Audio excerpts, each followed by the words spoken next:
Morning. Hey. So How you doing? I'm good. We had an idea that we wanted to share a little bit about Legends Reborn, coming at it from a different angle than a lot of other people, and so Blake and I chatted about it and figured out this would be a pretty reasonable format to come forward with because it has the opportunity to be a little bit freer with the way that we describe things. You know, if you're writing an article, you have to be creative and yet rigid and concise. Here we can, if we're entertaining enough, we can take a lot of time to get to the point. There's no croissant buttons in this show. Nate's not invited to this show, so he No, can't he's tell us to not. move on. Croissant. None of it. But This yeah, is a I mean, full croissant for him. I think it makes a perfect, we get, even with our last Gala Gazette, right? We talked a lot about NFTD, and, we sometimes get pigeonholed, and there's so much to talk about, whether it's something Gala specific and then all the stuff that's not Gala specific that we're diving into with like the collective and everything. So, makes just as much sense to do some sort of, independent game, kind of not even necessarily overview, but just coming at it from, our direct experience, you talking about you playing the game, showing you, not a tutorial, not necessarily. I don't know. We'll see what it ends up being. I'm excited. Well, that's exactly it. Like there's going to be things that, hey, if you're watching and you haven't played this game at all, then there's a lot to learn. If you're watching and you have played and you were looking for pro tips, maybe I've seen something that you didn't, but I'm not promising that because this is not about being a pro. And it's definitely not about walking you through the process step by step, because there's a lot of other people that are out there that do that and they do it really well. And we're not at this point looking to set up any kind of like competition for that particular type of presentation, that particular type of content. What we have here today specifically, Legends Reborn is a game where you have monsters and cards to work with, and I'm gonna jump in here and we'll look at the deck editor. So we got there are these featured decks, which are the ones that have been made available in this early part of the first season. So we're out of season 0 and we're into season 1. The battle pass is live, and there are, like, in season 0 you had access to pretty much everything that the game had to offer, and now you don't.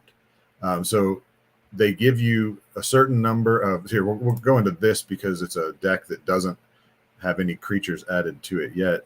If we go to edit my son's deck, these are the creatures that he's allowed to use. Now you see it says time limited use on these things.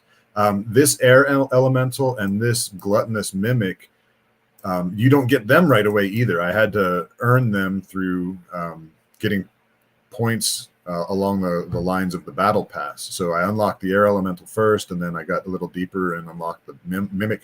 There's still a lot to unlock. I'm still early in the season, and I've had I think I'm better than 50-50 at this point, but there are some guys that they just know the game a lot better. Doing. Yeah, and also, like, go ahead. You go. Oh, well, they also have NFTs. You can see this one. This is not time limited use, and this is the reason that we actually wanted to do this. This particular one is an epic Galacorn.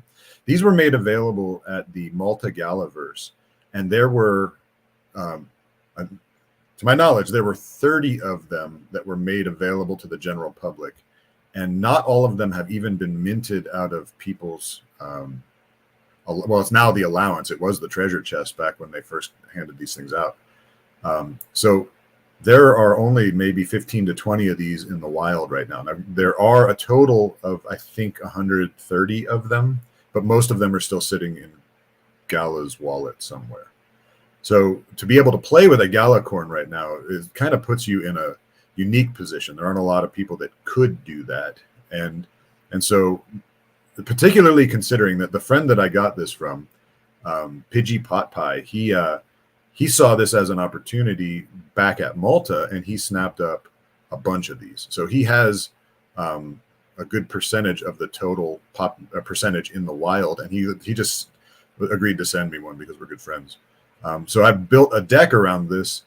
Now you have a lot of any card game is going to have the monsters are going to have different disciplines. So you have your warrior, you have your priest, and everything. The Gallicorn is a paladin type, and so if we click on it, we'll select it. Oh wait, hold on a second. See, okay, here's another thing. I am new enough to the game that I still don't just click through really simply. I guess it wants me to select everybody, so we'll just select the whole team. Fill it up. Yeah, there we go. Now that we've got it filled up, there you go. Okay, so if you look at these, this wisp is a spell weaver, and so it's going to be able to choose cards from the spell weaver category. And again, lack of education, I need to learn a little bit more. There are a number of different classes. The Glade Spriggan is a healer. Air Elemental's an enchanter. Oh, I got 2 enchanters in here. How do you like that? The Gallicorn is a warden. Now, you're going to see a difference here between the Gallicorn and these other ones. These not being NFTs, they're restricted to only cards in their class.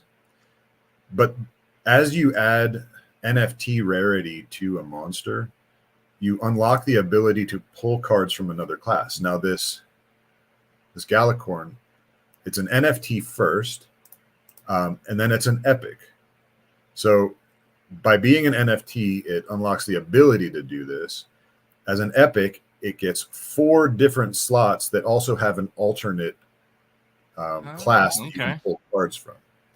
So ultimately, an ancient would have all of these slots that you would have a secondary class to pull cards from. Now you can see that it's not every class. It alternates here between healer and shaman for the warden, and that makes sense because they're kind of similar disciplines. It's like the warden is a merger of the two. But anyway, I'm very curious about someone doing a breakdown, or maybe eventually we'll get around to it and be able to do it. That just seeing which different classes, what cards you can get based on NFT rarity. And so you can find there's going to be a lot of net decking going on in this. People are going to see that they've got that. But the thing about it is it's going to be, as compared to something like Magic, where you can net deck and you can go out and just buy the deck, there's limited quantities of these, especially right now, because they haven't been selling the monsters since way back when.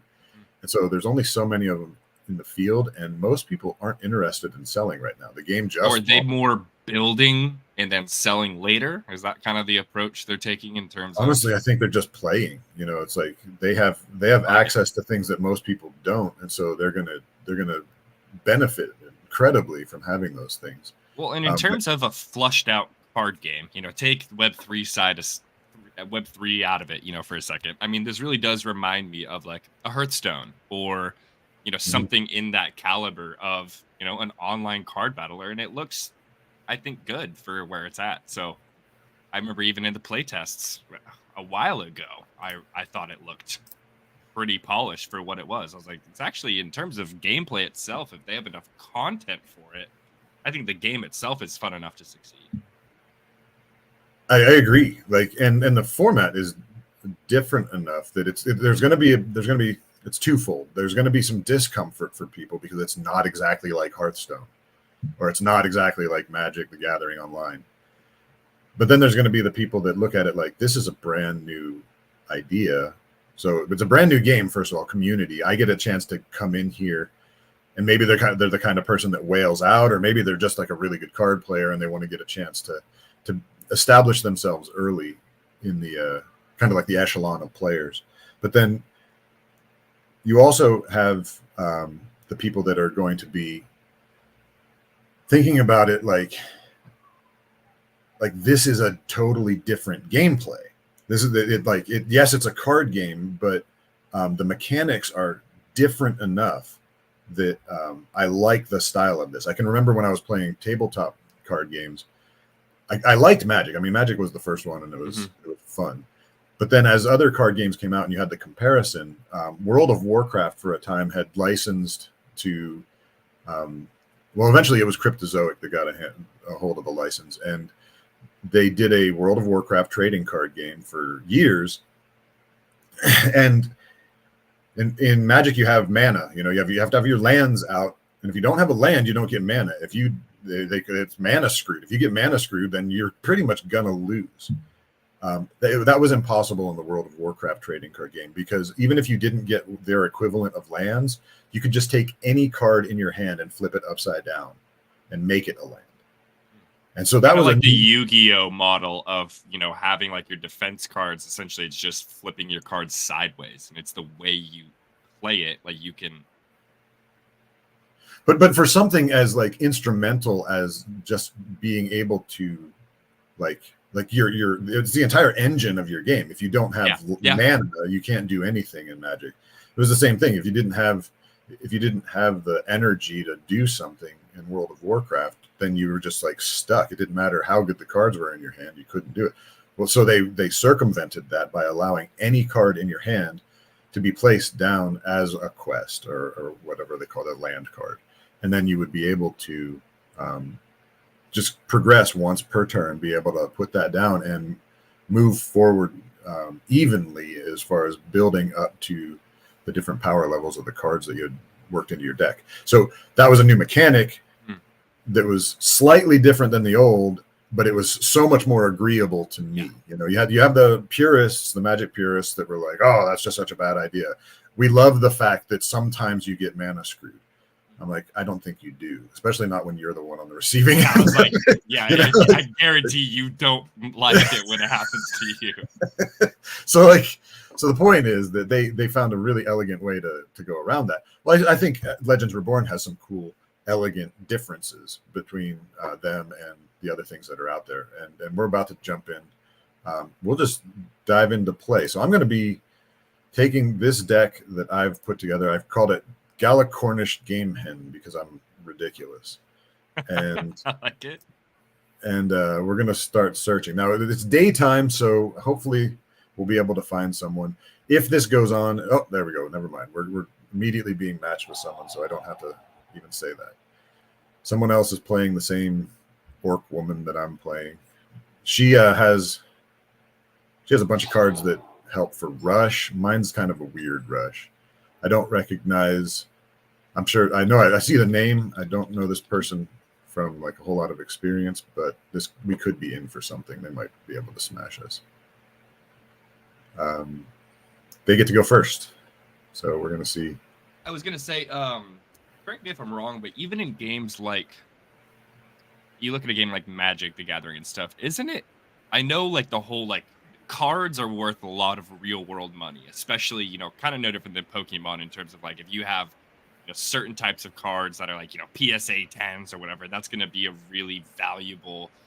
So would you almost say it's kind of like, or I guess is that only for those? Can you play the game at an entrance level pretty cheaply in terms of like, oh, if I just want a card to complete my deck, am I able to go buy a cheap version of it somewhere? Or is it, sometimes limited in terms of, oh, if you want that card in your deck, you got to shell out $1,000 or whatever? Well, at this point, it's really early. So, okay, that is an NFT, whatever that little serpent is. That is a Dunewinder Naga. So, Mirani is bringing some heat, some star power to play. I don't know if the Galacorn's going to have what it takes to overcome that. That is a really low health creature, though. I'm gonna probably just has hurt that super high damage. Yeah, so we didn't get my exact perfect start, but we're okay. We'll see what we can do.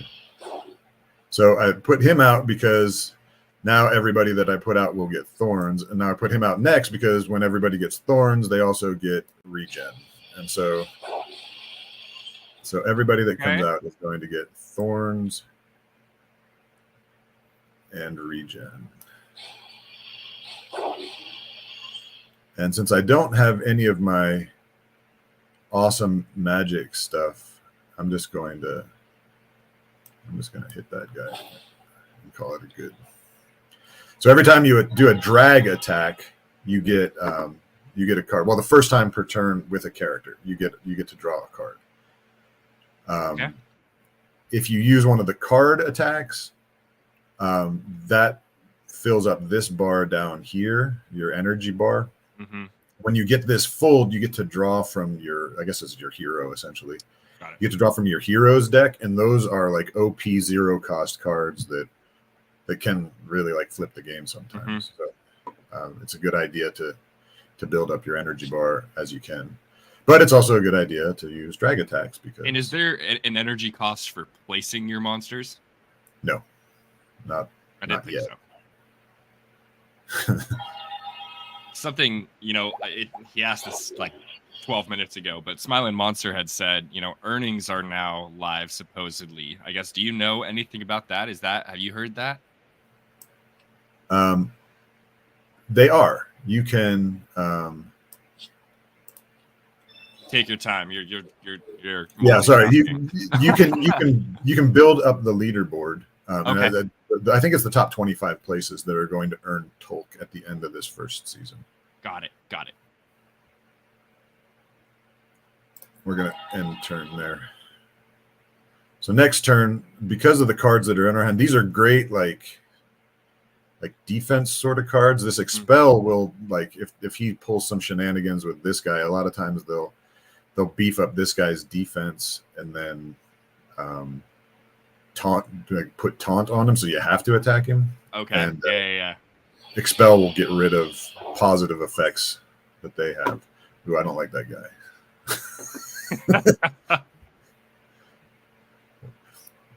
So I'm pretty sure, like, this is an NFT and this is an NFT. I'm pretty sure.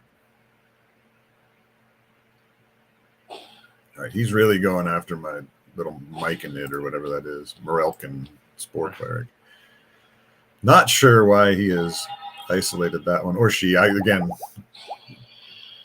we're gender neutral here, I guess. This is welcome to the internet. Nobody knows what you are. It's hard to tell behind the screen. They. Anyway, Mirani. That was a totally different sidetrack that we didn't need to go down. I guarantee that the only thing that people are going to be talking about in the chat is how I'm an insensitive idiot. So let's move on from that. Anywho, so are you like you said, so season 1 just launched. How long is this current kind of like leaderboard or the Galacorn?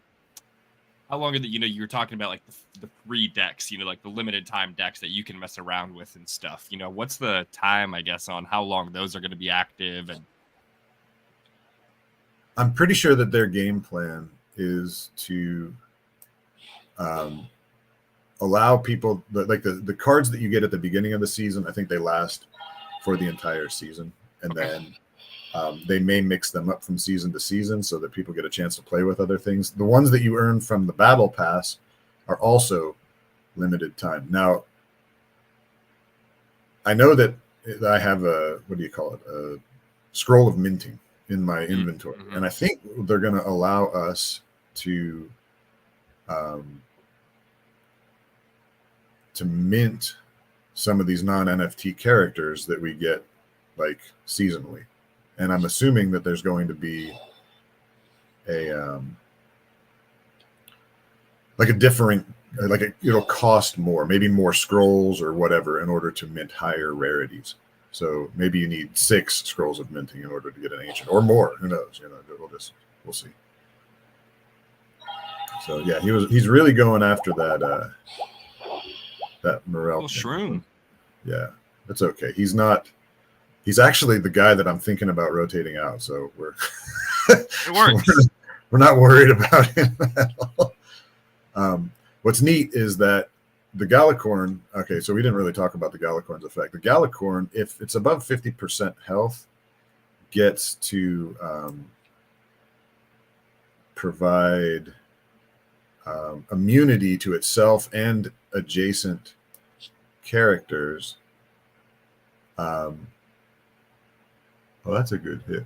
No, it's not. We'll just get rid of these guys. He's like a high defense kind of battler. And so anyway, the immunity means that when you when you hit somebody that has some sort of a negative effect that would normally, like a negative effect armor. Now he's not playing with any of that, but when you hit somebody that with a negative effect armor, the immunity will just dispel that effect. You avoid that. It also breaks, like if he tries to play a card on me here, there's a good chance that the effect will be broken there. Like he has to strategize around the immunity, because if say he has a card that says burn and he would have placed it on any of these three, the immunity would have just negated that. Now he put burn on this one, so I'll be able to finally make use of my dispels. Figure out which one I want to. Okay, so that area magical attack is now in play. I'm probably going to bring the Guidelight Wisp in maybe this turn. We'll dispel that fire so that it doesn't spread. We'll bring the Wisp in. We will, let's start with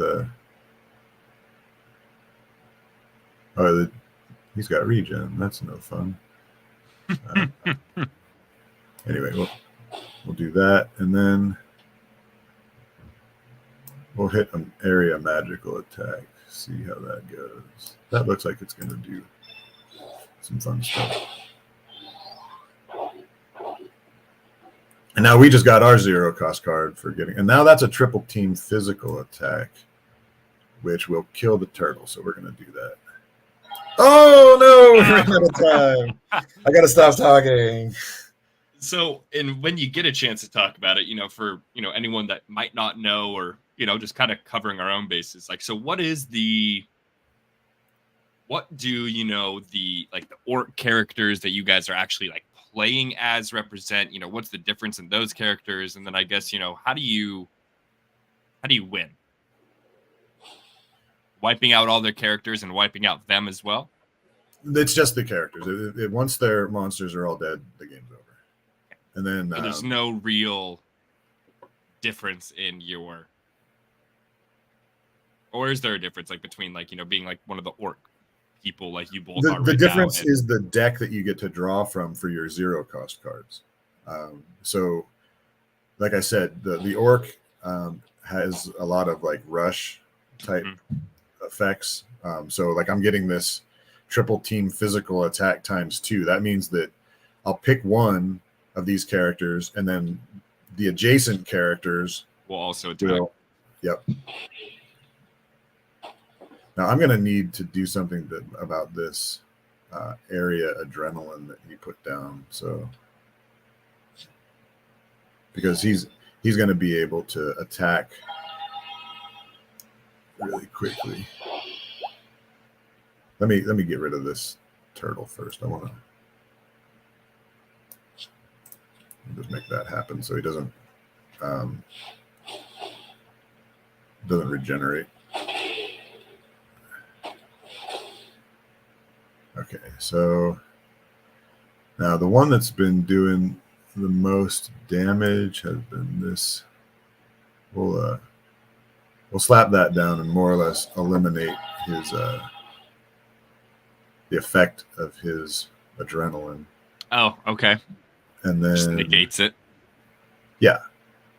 That specifically was fatigue, so it's just bad news for him. Yeah. And then we'll keep going after him, and that'll draw us a card. Oh, nice! Magical assault, magical attack ×2. That will be able to kill him. Nice. And we'll end the turn. So we're in pretty commanding position right now because these three right here are actually the guys that I work with the most. Mm-hmm. And they're all fully healthy, and he's on kind of like these are strong characters. I probably should have wasn't thinking I should have put the fatigue on the guy that I wasn't going to kill, but I didn't realize I was going to be able to kill him. So kills that quickly. Yeah. Yeah, that was a total top deck with that magical attack ×2. So that worked out in my favor. But he's he's going to take advantage of low. I don't know why he didn't attack with this one over and over again. Oh, he wanted to draw a card. That's what it was. So, all right. I think this person is kind of new to the game because he just used 2 for a magical attack instead of using 1 for a physical attack, and his would have done more damage. Yeah. So.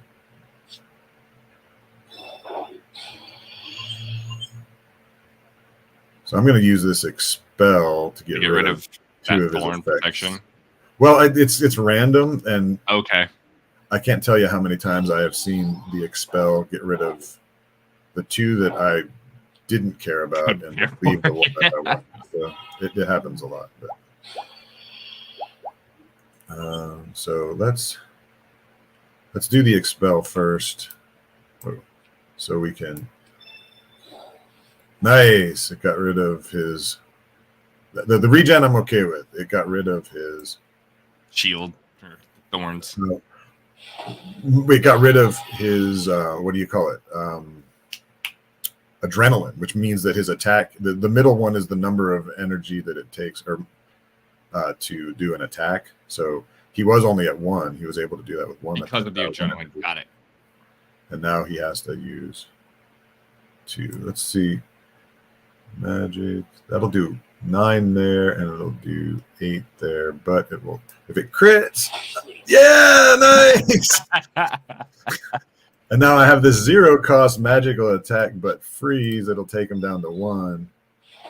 It didn't crit, but even so, he's on the ropes. He's got regen. He'll go back up to 5, but unless he has a heal card, I'm going to be able to take him out just with standard attacks. Yeah. So we're in a commanding position right now with this game. And then so every round, do you get more? So I saw you got 9 after the conclusion of that turn. Does that just go up 1 with every round? Yep. You start with 1, but you can't really do anything first turn except plop down one of your monsters.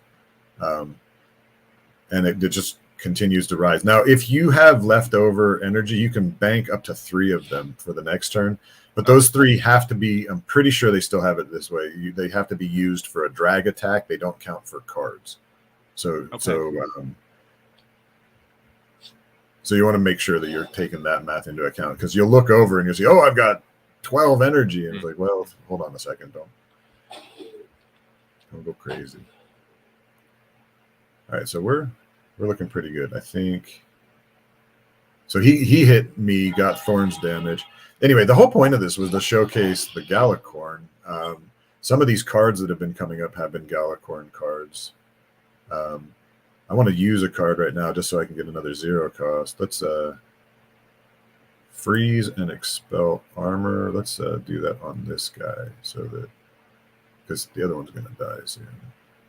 He won't be able to attack next turn. And that gives us our new card. Okay, here we got area adrenaline and physical team attack. Now I can, or triple team physical attack. Now I can do this without worrying about whatever armor he has, because each of these guys has the immunity that they were given by the Gallicorn. Got it. Even with the negative effect, they're not going to suffer it because, well, that was terrible. What just happened there? Never mind. I don't know what happened there. Immunity should have blocked any of the negative armor effects. So I did that backwards. I should have hit him first. I didn't realize, I wasn't thinking that the secondary attacks were going to go after him. I see what you mean. They broke the freeze. I'm an idiot. I'm a beginner. I will say that. I'm a beginner. Well, yeah, I mean, that's part of why we want to show this, right? Show our experience with it. We're not the pro. That makes it look way easier than it is and has all the things. It's like, oh, yeah, we messed up. We did the wrong one. All right, so we banked 3 there because I was too slow. This Tomo Divinity card is broken when you get it in your opening hand, because you can flop down all 5 of your guys and get 5 back. Yep. So essentially, turn 2, you can jump up to 6 energy, and with this little guy, this Wisp, I've shredded guys turn 2, because it's easy to get him So is the wisp just There gonna... are some cards in this deck that allow him to improve. He has a 9 magic damage to start. I've had that up as high as like in the 20s with just. So he's just the wisp is just a little glass cannon. Yeah, totally. He's fun to play with, but you have to be careful. Yeah. Okay, so that kind of made sense that he would give up. But it was a good game, and again, like I said, there were some moves that I was seeing from the other side that make me believe that. Well, he's obviously played some because he was up in the like at 200 or no, shoot, I don't even know where you started anymore. Maybe you started. I guess I don't know where you start. Yeah, rank 84. But yeah, so there's going to be a lot of people right now that are just getting used to the game. So this is the screen where you get to see what you earn from it. So we won and we got 50 battle pass points. We killed 4 creatures, so it's 10 per. And we also had an epic. I don't know why we got 0. Oh, times 300. I don't know why we didn't get any battle pass points for having that epic. The Gallicorn was the epic, right? Yeah, exactly. So maybe they're nerfing that until they do their NFT sale so that everybody has a chance. Could be. Because right now there's only like a very small percentage of the community that would be coming into play that have access to them. So maybe on that note, though, I mean, didn't you say they were only available at Malta? So it's like. Well, the Gallicorns, yes, but they did have some sales for summoning stones and things like that, okay. Where you could get creatures. Now, what we can do is we can go into the battle pass here. I'm not shy and I'm not proud of how far I've gotten, but you can see that this is the first page of the battle pass that I've worked through so far, and I've claimed all these things. I haven't built up to the next tier. Yeah, not yet. I need to get to 900 total battle pass points to be able to get the next thing, which is just 50 more dragon stones. And then after that, I'll get access to this card. And this card, I'll have the access to it for this season, unless I mint it eventually. And then if I get all the way up here, I get a new monster. So I'll get this Skarma troll, I think. Non-NFT though, correct? Correct. And only access for this season. So unless, again, maybe there's going to be an opportunity to tokenize. Now, the other thing that in reference to what we were seeing as the breakdown, I want to go into the events. If you come in here, you can see this is the way that the points are supposed to break down as far as what you get at the end. So we were playing in I think that was a city arena. I don't even remember. But depending on which venue you're playing in, you get points. So we should have got, I guess we were only supposed to get 50. That might have just been an error. It could have been like bugged. So 50, since we had an epic, we might have gotten 50 points for the epic in there. And then we were, depending on what arena we were playing in, we got the additional points. Nice. Actually, you know what? I think you have to own the venue in order for that to happen. Like if you own a venue and you go into play, the game will like draw you into the venue. Into yours. What's that? Into your own. Yeah, venue. exactly. Yeah. Exactly. It would be interesting to see what happens if you have 2 people with varying rarities of venue. I guess or if they're the same, who gets credit for that? Maybe they both get it at that point. So say they both have dive taverns, which is probably going to happen a lot because there's a lot of those out in the wild. It'll be interesting to see how they determine who. So do you get paid at is there any benefit to if I own an upscale tavern and I'm not playing the game, do I get anything at this point? It doesn't look like it. I don't know for certain. Okay. But again, like I said, this is still early and they haven't done everything. There were other categories for scoring that they were going to put out. Obviously, you get they showed that we got points for winning, and then we got points for the number of monsters that we killed, things like that. It was interesting that him conceding lost me 10 points. I could have had 10 more points if it would have just let me kill that Not tree. the last monster. Yeah. That's funny. And then this is the so it's not 25, it's 100. So the top 100 will get Tolk. Okay. As of right now, me being in the top 50, I qualify for that much. So if we go back, yeah, it says right here, and rank 29, I'm scheduled to get 656 Tolk. So that's what's going on with this game. It's a good like duration for the games. Obviously there was a timer, so there's a pace that forces people to play. You can go into the practice games if you want a chance to not be up against the clock and actually learn the system. Practice does not have a timer, and you can practice with players or with bots. I haven't practiced with players because it's early enough that just playing in the actual tournament style stuff, that is practice for players for me.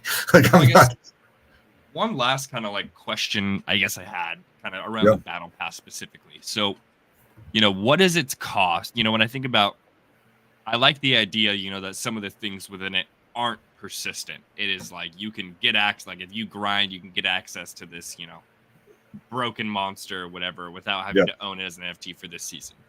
Is there anything that is persistent? Obviously the Dragon Stones, I'm assuming your balance isn't going to get set to 0 or anything like that. Is that really the only thing that is kind of persistent, or the cards persist? I get, just what is the, and then what does it cost? Can you buy it in the Dragon Stones, or what is the? Yeah. Okay. So you can buy Dragon Stones, and that's why my balance is where it is. I bought one of the big packs early on. The only things, if you go into the shop, and I didn't claim my daily card pack, so we'll do that. That'll be a neat experience. You can get these premium card packs, which you click on here. It contains these. Now, they were recently running a promo that had card packs. I can't remember the descriptor that they put for them, but they were card packs that came with 2 rares, 4 uncommons, and no commons.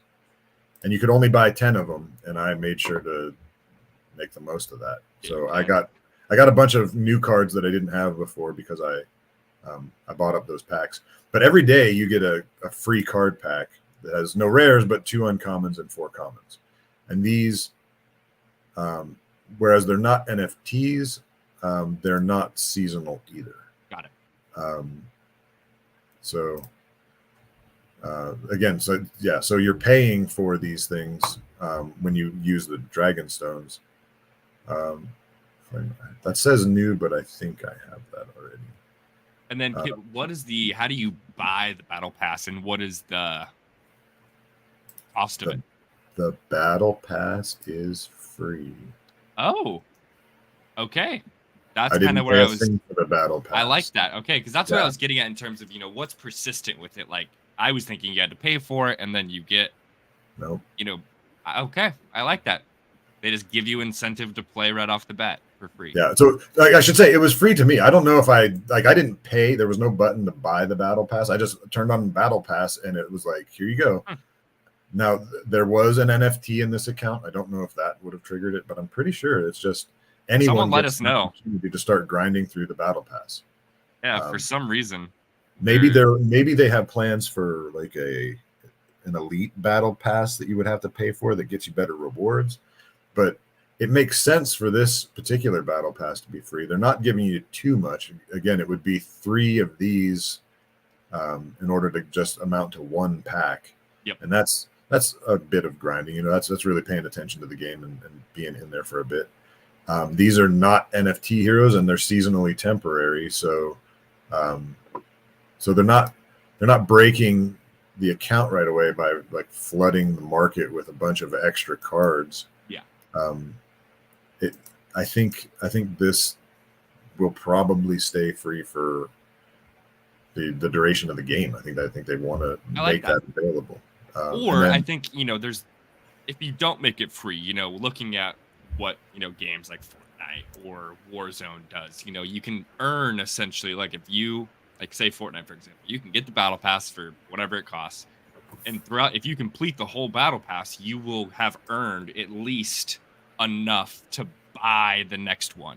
if you didn't spend it on anything else. Yeah. So I think, even if you do charge for it, maybe charge for it in the like stones, and people can earn enough of those throughout it. Most people are probably going to end up using them to buy the packs or whatever it is. And then they'll need to buy the battle pass again, but give them the option of, okay, I can invest $10 into this one time. And if I just don't spend any of it, I can keep having access to the cool stuff for free.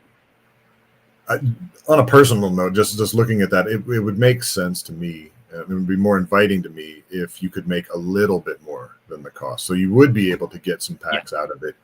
And then essentially what they're doing is they're leveraging that pack against the amount of time that you're going to have to spend playing their game and pumping their DAU numbers. So you'll be involved, you'll be enjoying the game, you'll be playing it regularly to get through the whole battle pass to get your money's worth out of it.